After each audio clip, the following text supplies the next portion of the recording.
Greetings, War Thunderers.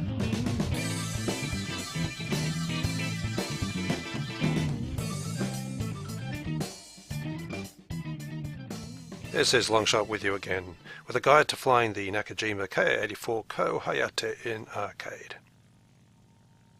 The 84 was probably the best Japanese fighter to see large-scale operations in World War II. It was designed to overcome the shortcomings of its predecessor, the Ki-43 Hayabusa, with improved firepower, climbing speed and defensive armour. And you can see from the appearance of the plane that it looks like a Hayabusa on steroids, with the same shape to the fuselage and wings. It's a Tier 3 plane in War Thunder with a battle ranking of 4.7. It's armed with two Ho-5 20mm cannon in the wings and two 12.7mm machine guns in the nose. This variant was by far the most commonly produced Ki-84 in World War II. I'm going to put it through a few manoeuvres to get a feel for its handling characteristics. Please note that this plane has all of its mods researched. Okay, so I've banked. I'm performing a turning test using elevators alone. I'm flying smoke so you can get a feel for its turning circle and turn speed, which is excellent. The plane easily catches up with its smoke trail while retaining a speed of 330 km an hour. Now I'll combine rudder and elevator, and they're pretty well balanced, neither being significantly stronger than the other. I'm keeping both rudder and elevator keys pressed, while rolling the plane as needed to keep it level. This is a type of climbing spiral, and I'm showing both the turning circle it can achieve while performing this, as well as its impressive ability to maintain the manoeuvre at low speed. This is a great way to burn a turn fighter off your tail and gain a reversal. Next I'll use left rudder only to perform a wing over. And as you can see, the plane only has mediocre rudder authority, as it takes a fair amount of time to tip the nose down. There's planes with worse rudders, but I much prefer the strong rudders found on BF-109s or Aerocopters. The better the rudder, the faster the plane will turn in a hammerhead or wing over to get guns on a stalled target.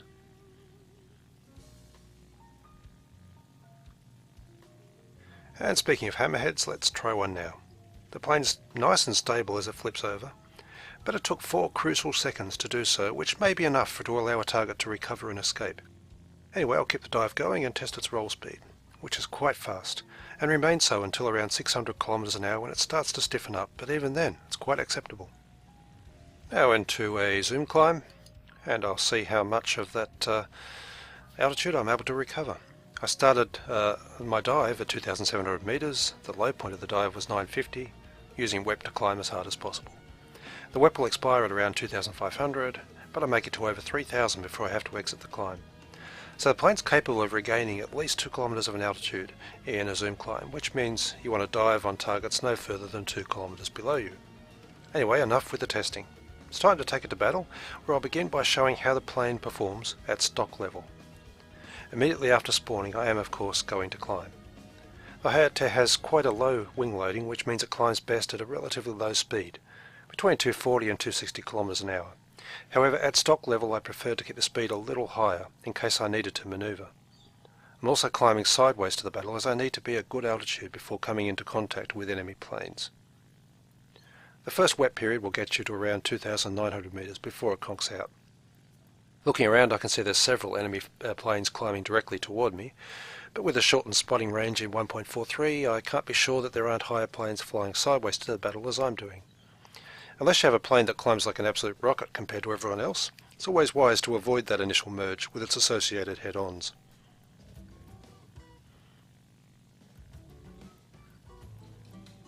Now WEP's back online. I should be able to get close to 4,000 meters in the next cycle. Watching the enemy planes, I can see that none of them are committed to sustaining a high altitude. Looks like they're all diving on the first target they see, which just makes my task much easier.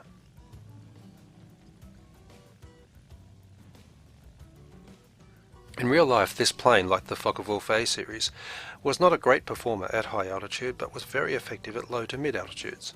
I guess it depends on what your definition of high altitude is, but gameplay design in arcade pretty much defines it as around 4,000 to 6,000 meters. And even at stock level, the Ki-84 has no problems flying at those altitudes. As I expected, the enemy fighters have all dived, leaving me free to take over the high airspace without having to fire a single shot. Unless of course the enemy team has other patient climbers I haven't seen yet. The third WEP has gotten me up to 4,500 metres and it's time to advance toward the enemy bombers. On my team was a B-7A2 at high altitude who just died, and also a climbing P-38 on my right.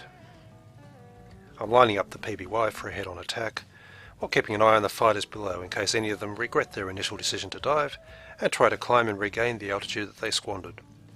My convergence is set at 400 metres. I am of course using the default ammo belts. And with the cannon that's one high explosive, one armour piercing and one practice shell, and you can see how useless it is against bombers. The machine guns are also worthless on this plane, as they are on all Japanese fighters. Most kills you get will be from the cannon.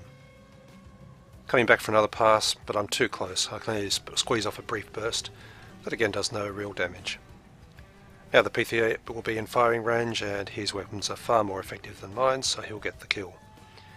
It's evident that the Ki-84 is ranked at 4.7 because of its flight characteristics, not its weapons. By the way, apart from this plane, my lineup in these battles consisted of the 4.3 ranked Ki-61 the 4.0 B-7A2 and a pair of 3.7 ranked A6 M2s, and that averages my battle rating to 4.3. It's quite a strong lineup, especially as the Ki-61 seems to have received improvements to its flight model and is now actually a decent climber. But back to the battle. Right now I'm flying over a bunch of red fighters a short distance below me that had formed a kill train on the tail of a Wellington. I could just choose one and dive to attack, but I have no idea of their energy states, or which of them intend to dive away, and which will decide to climb up at me, so I'm circling and watching to see what they do. Quite a few have dived, but the Spitfire seems intent on climbing. His energy state must already be quite low after climbing to chase the welly, so I'm happy to dive immediately onto his tail for a simple boom and zoom attack. It took quite a few shells, from convergence range right up to close, but I eventually get the kill. My work here, however, is not quite done, as the Ki-61's chasing me as I zoom climb. I'm going to hammerhead over just short of stall speed, at which point his plane stalls, his nose drops, and I have a second easy kill. The default belts are actually quite good at destroying single-engine fighters, provided you get a decent burst at the full profile of their plane.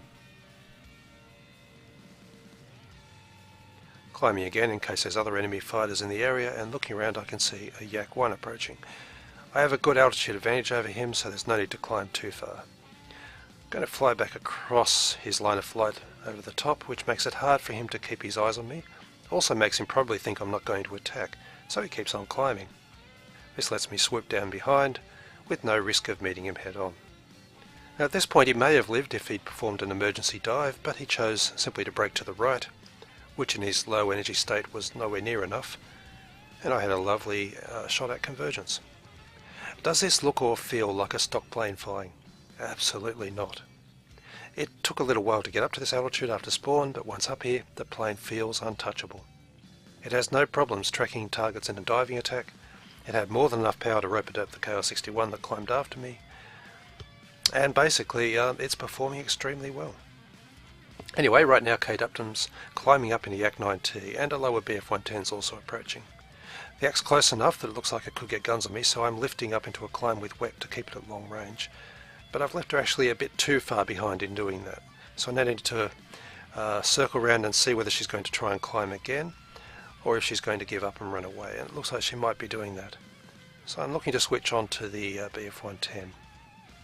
Particularly as they're both heading in different directions away from each other, so the Yak can't support the 110 if I attack it.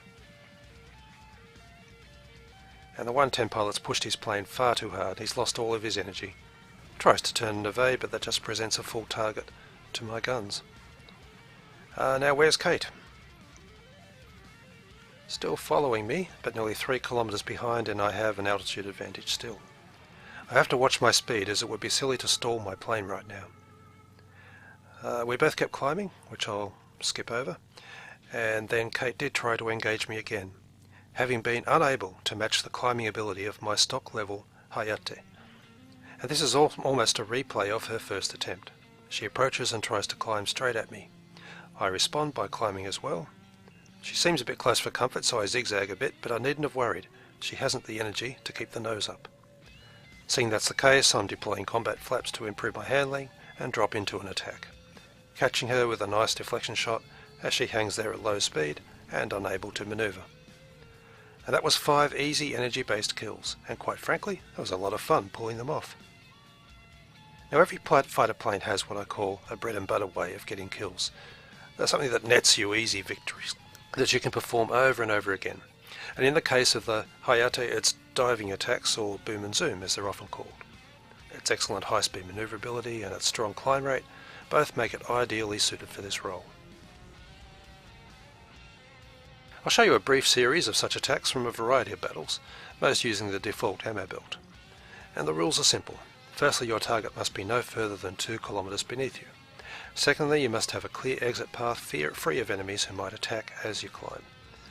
Third, observe the target closely to ensure they can't face you for a head-on.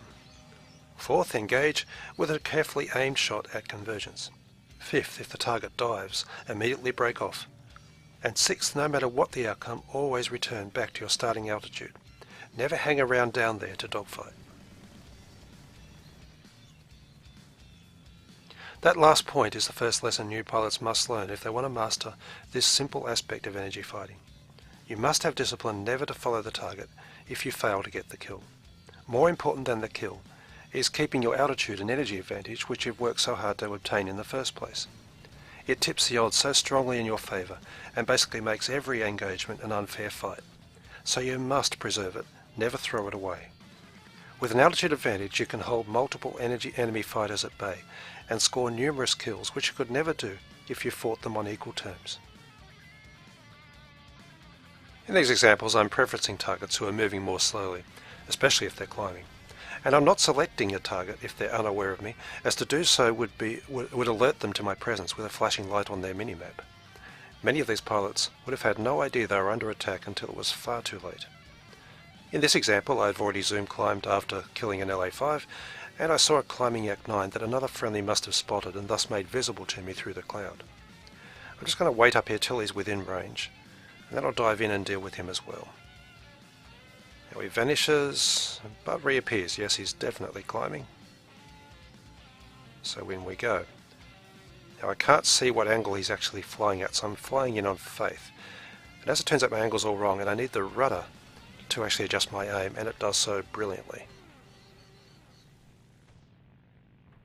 Fighters who are fixated on other friendlies are also prime targets, like this Ki-84. And note how quickly he dies. That's one thing I haven't mentioned yet. Despite historically having more armour than the Hayabusa, it doesn't seem that way in War Thunder at all. Small amount of damage will take off your wing or set you alight, and once on fire there's no putting it out in this plane. That's why despite its turning abilities I'm avoiding taking the Hayate anywhere near a dogfight. And given its flight characteristics there's simply no need to furball in this plane. Not when you can get far easier kills with far less risk. Anyway, in this example, the same B-25 has drawn another attacker, a Focke-Wulf 190. I flat-turned with the rudder while waiting for the B-25 to pass underneath. Then I can dive to gain speed, drop down to the 190's altitude, and use that speed to intercept as it tries to helicopter up.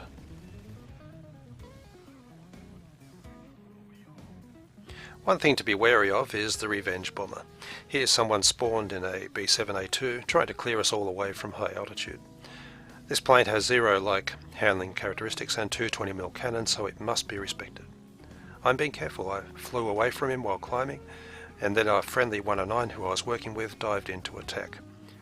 He switched from me to my teammate, who then zoom climbed, which created a perfect drag and bag setup that gifted me with an easy victory. If you find someone at altitude who will work with you like this, make the most of it, as it'll get both of you a ton of kills. Domination battles are a different kind of challenge. You'll often have an initial high altitude combat, but then everything descends to ground level. And my approach with the Hayate is to carefully plan an extreme high speed boom and zoom right through the swirling furball, picking up targets of opportunity on the way through. This exposes you to minimal risk of gunfire, though it does expose you to risk of collision, provided you first ensure no one can dive on you as you extend away and zoom climb. And note that I'm not climbing immediately, as I want to be sure that I'm safely away from the action before sacrificing speed for altitude. Another example of the same kind of thing on the rather ridiculous Britain Domination map. I'm starting my run from directly over their spawn, picking a gap in the stream of incoming planes, and then diving in behind them and following right down the runway before I climb to reset and repeat the maneuver.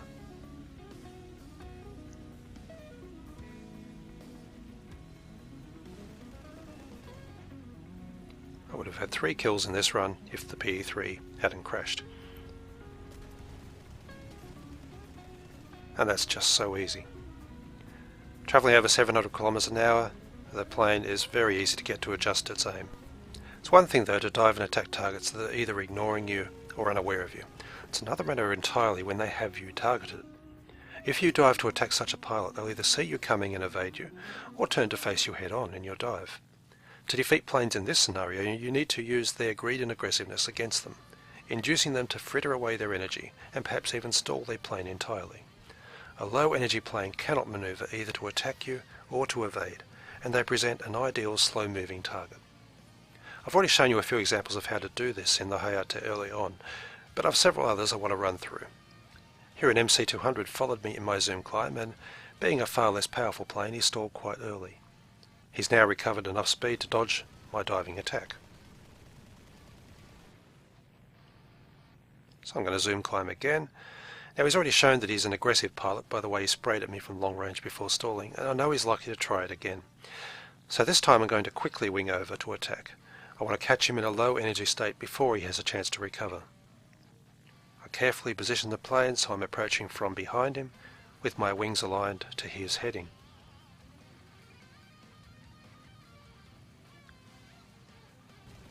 I set him alight, then break off to avoid collision, and on this occasion the fire actually gained the kill. In this example, a 198-4 is trying to climb up to me. He'd like nothing more than to prop hang and spray me with his 20mm from beneath, but I'm climbing at a pace that matches his to prevent that from happening. As soon as he starts to lag behind, I begin a rudder turn to slow my climb. Then once I'm sure his energy is gone, I commence a diving attack, which he can no longer evade.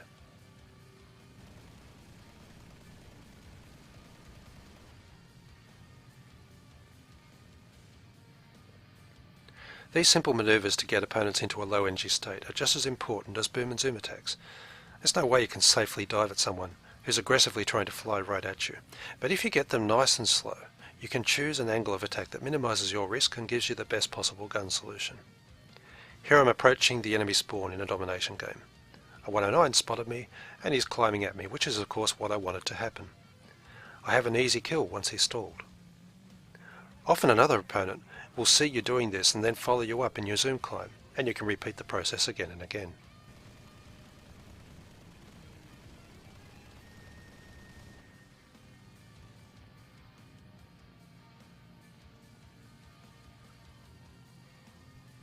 Or as is the case here, a pilot spawns in the Revenge bomber, and this one's a Stuka D5.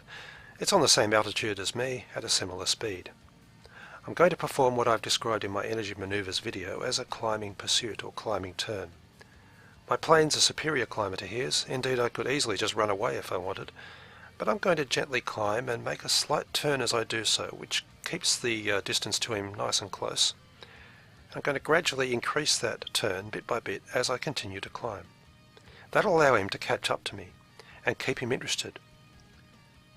And then just as he's about to reach gun's range, he will find that he has to both turn and climb sharply to get his firing solution, and in so doing he'll stall his plane. So here we go, just gently sharpening the turn. He's within 1 kilometre. I'll lift the nose up and climb a bit harder with WEP. Now he has to stand the plane on end to get to me, and he can't do it. So it's just a simple matter of bringing the nose around, and although a Stuka can turn like a zero, it can't do so when it can barely fly because it's so slow. Another example against a B-7A2. Watch and see how hard he tries to follow me to get that tantalisingly close gun solution, and how it robs him of all of his energy.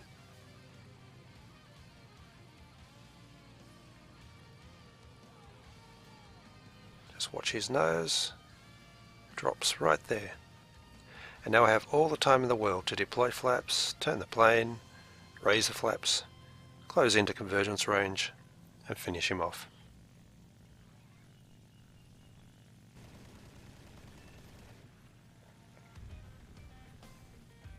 He's a Corsair chasing a friendly B-25, and I'm approaching for a boom and zoom attack. Now he sees me at the last minute and brakes very hard to the right. Even so, he was lucky to escape my guns. Now I don't know where he is, other than I have tons of energy, whereas he lost his in the turn, so I'm immediately zoom climbing. And sure enough, he tries to follow, but simply cannot. Rather than outrun him, I'm going to exit the climb and turn horizontally to entice him to continue to chase at me. Which he does, and that only leaves him stranded at very low speed. And this time he can't dodge.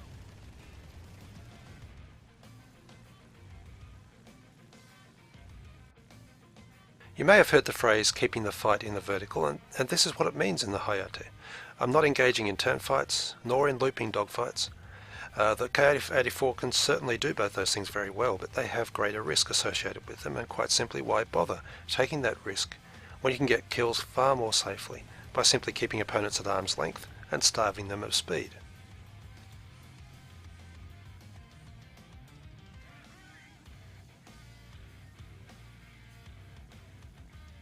The only occasions where I do turn horizontally are where I'm luring an opponent into climbing at me, as I am with this I-185, or turning to get guns on a stalled target, or on the rare occasions I get someone on my tail and I enter a climbing spiral to shake them off.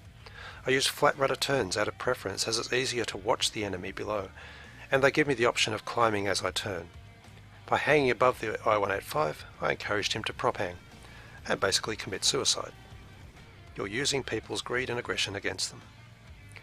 Now all these maneuvers have one simple principle. Keep the enemy thinking that they can shoot you, but stay just out of reach until they've lost their energy. This time I decided to do it a little differently. I'm boom and zooming in LA5. He dodges and pulls up sharply into a zoom climb. As quickly obvious, he has plenty of energy. So I decide to stop climbing. I turn horizontally and wait below him, and then use my plentiful speed to helicopter up and catch him at the top of his climb.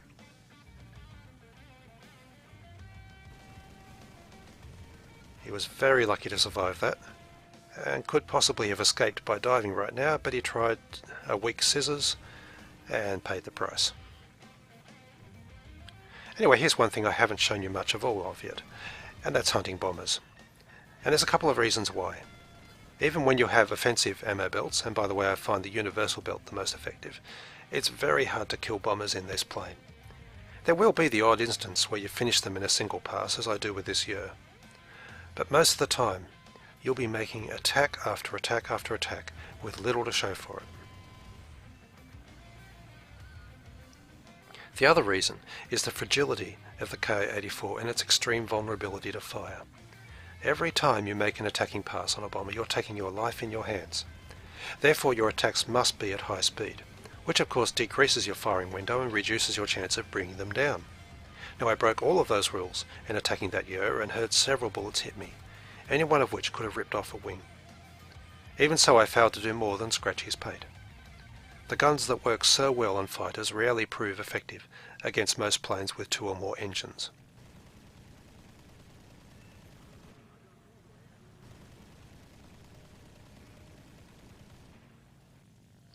So far I've died 16 times in this plane.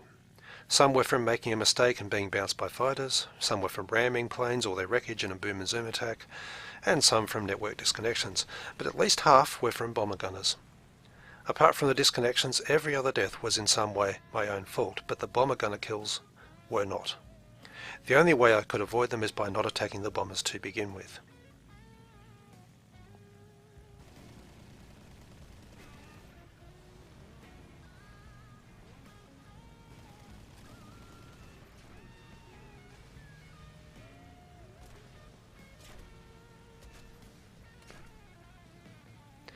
That's why the staple diet of this plane is enemy fighters, and not bombers, and that makes it a rather unusual plane. Most high-altitude fighters can munch on bombers to their heart's content, but the Ki-84 code cannot. Of course, as this example shows, it's not only bombers that can snipe you from extreme range, as a prop hanging A6M2N lights me up from 800 meters below. It just shows how careful you need to be to remain out of reach of enemies and to ensure planes cannot follow you during diving attacks, as it takes so little damage to bring you down. Oh, and you can try all the tricks in the world to put fires out. In my experience, nothing works.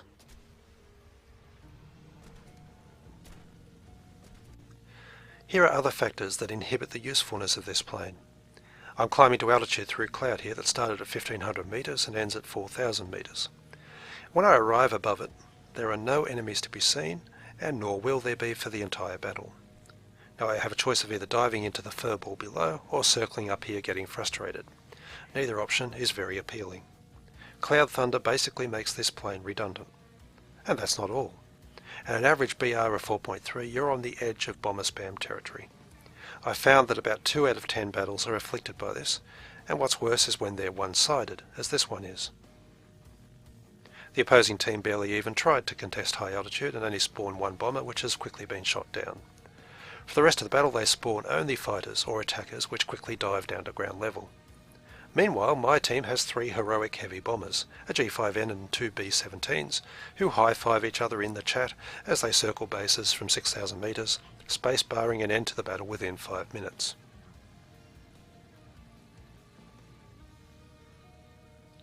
As a high-altitude fighter that pretty much specialises in hunting enemy fighters, I find myself up here, 2 kilometres above their fighter spawn with absolutely nothing to do. I pray that their team will decide to attack our heavy bombers, which will give me a chance of a kill or 2.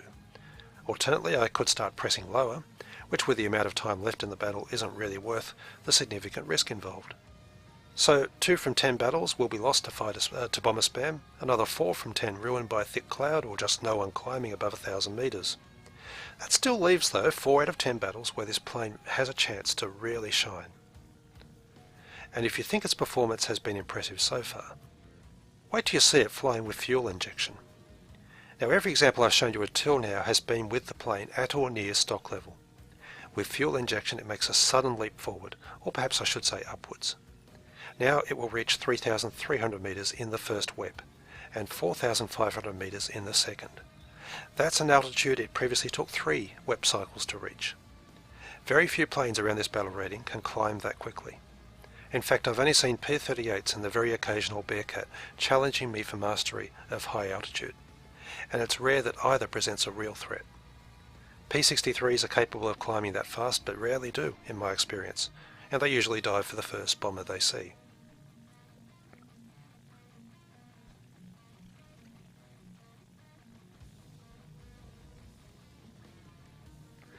Although out of caution I still climb to the side, it's now with the expectation that I'll be able to quickly turn and advance over the main battlefield and start picking off enemy fighters below me, such as this Focke-Wulf 190 that's struggled up from its spawn. And the problem now, though, is you actually have too much power. No one can follow you in your zoom climbs, so rope-a-dopes are out of the question. Instead you need to deliberately hang around waiting for attackers to reach you, far more than before, and that exposes you to risk. Now I deal with that 190 in the usual way, but in the process I almost get blindsided by a Yak 9K that I simply did not see.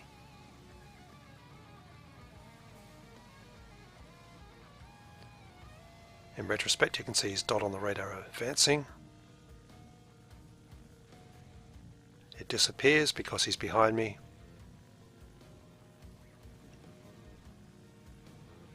And how he missed me I do not know.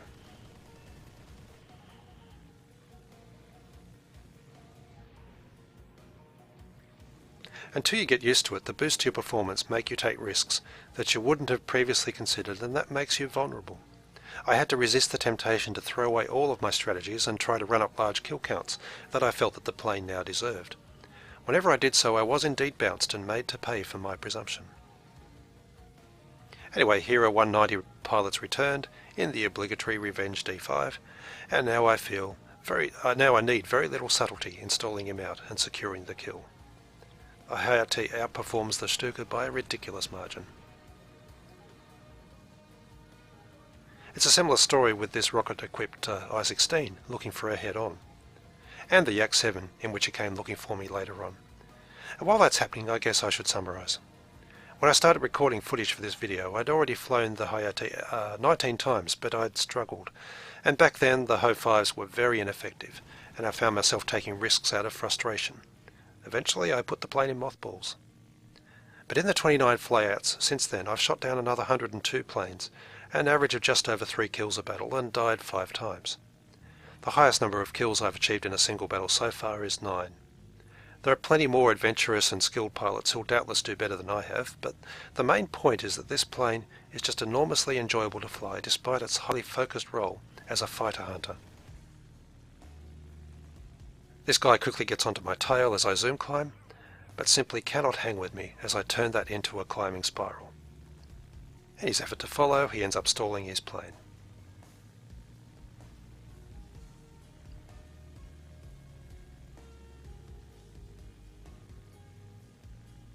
Well, I do hope you've enjoyed the video.